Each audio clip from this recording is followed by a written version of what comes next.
that they're doing. So when I first started at the high school, we had a very, very general classroom, and I think it's pretty diverse, but it wasn't hitting on some of the things that I wanted the students to get to. I'm really big on philosophy, coming from the W-Madison. I think that was our strong point at that time. And so I wanted the kids to really be strong advocates and then show, okay, this is what I can do in this field, whether it's in kinesiology as a general field, whether it's in exercise science, whether it's in physical therapy, occupational therapy, exercise science. I'm actually meeting with one of my former students tonight who just got done with an internship with Oakland Athletics down in the Dominican Republic. And so those are the things that he was in my class for 7 semesters. Another one of my students who just graduated just before I'd gotten there, I'm sorry, he's one of the strength coaches here at the UW. And so then we take field trips here. And we connect them with Cindy, we connect them with Dan Tim, we connect them with the athletic department, we connect them with, who's the one that does the exercise science lab? Dr. Grubin? Yes, Dr. Grubin Yeah. too. So we kind of show that kind of stuff as well. So these are some projects, and then if they get more and more difficult, we have one that's a volunteer, and then we view it. There's a rubric here, and what some of these students do is they go out to the elementary schools and they teach a class, so they work with an adaptive program and so on and so forth. And then they have to fill out all of this stuff, they have to have a report, and but it makes it easier for them, and then as a parent, before, myself, I can say, hey, you know, so-and-so, what'd you do in class today? They can bring this home, they can show me why they got a grade. Now, they're younger, but at a high school level, it's pretty important that it's written down on paper.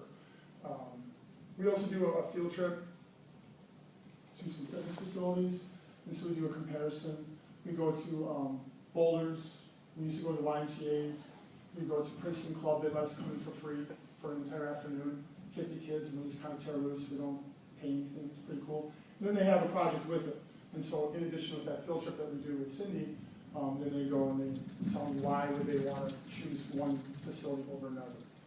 The other side that we're always competing with at the high school is that my classes are all high-level athlete classes, and they're all based on performance. So we call it like functional performance training. So they're doing a lot of strength conditioning, but they're also doing a lot of rehab if they have an injury, and they're also doing a lot of prehab, theoretically prehab. So our main competition are the private clubs. And those students will want to take the minimum amount of FIAD credit, and then they'll quickly get into private clubs. So we're always trying to show them is, hey, try to stay in the high school, we offer a good product, it's for free, you get to stay in, you know, it's one of the classes that you can, you know, fulfill your credits with, and then more, and then you can take it to the next level. So that's real competition at the high school as well. We just had a referendum passed at Oregon that was like I think it's a $52 million referendum, and I spent 3 years trying to plead my case, you know, having PowerPoints, 20-page PowerPoints, going to different administrators, going to school board members and saying this is what we need at our school. And now it's starting to come to fruition, and we'll probably have one of the best, if not the best, sports conditioning facility in the state of Wisconsin. Turfed out area, free weighted area, cardio area, all inclusive in one spot, as big as, you know, a 2-station field house. I mean, it's going to be massive. So those are the things that you want to get to, and then but your former students will come in and help you plead those cases. You know, and then it just shows the community why your program is as important as it is. And you guys have been in the game for long enough. You know where I'm going with this too. That you need that community support. Let's see here. We do a goal setting one as well. And then I do an end of year reflection always to find out what they like, what they don't like. Some of this is under construction right now. But then I also use this for my hybrid class, which is like a flipped class. So the kids will do this, and then they'll come in, because our district is big on personalized learning too. Kids will do all the work online. They'll either use this platform or a different platform, and then they'll come in one-on-one with me, and we'll do like an individual training session. It takes a lot of time, but that's what districts like to see. And so if you have 12 kids, you're giving up all your prep times, you're giving up your lunch time, you're giving your morning time, you're giving your afternoon time, just for those 12 kids. But then those kids really take it to the next level. Does that take place with like an online FIAD option, or how does that manifest? Like, yeah, that class was kind of like an online class, but it wasn't the other online class. Gotcha. So it's like another option to try to make the kids more accountable for their movement. Yeah. And that's something I don't know if you've talked to about yet, but the online evolution for FIAD. and then how you get those kids to move still at the school and move so that it's a worthy time. Do you guys also have the sports waiver or not? We don't, which is really nice yet. All the districts around us do, but that's a reality as well. And that's why you have to keep showing that it's important for them to be there.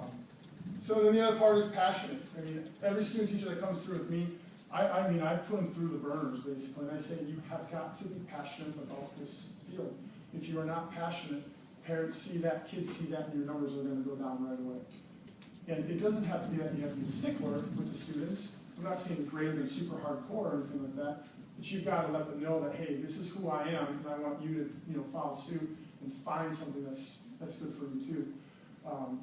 Dance, whether it's fitness, whether it's strength and conditioning, whether it's just rec sports, whether it's a competitive avenue, and so on and so forth. I'm 38. I both ACLs done. I'm going to get my ankle, fixed up from soccer and stuff, but I still find myself moving and I still find myself training. And now I'm leading adult groups in the morning at 5:30 in the morning, leading soccer groups at 5:30 in the morning. Then I'm playing soccer at 10:30 at night.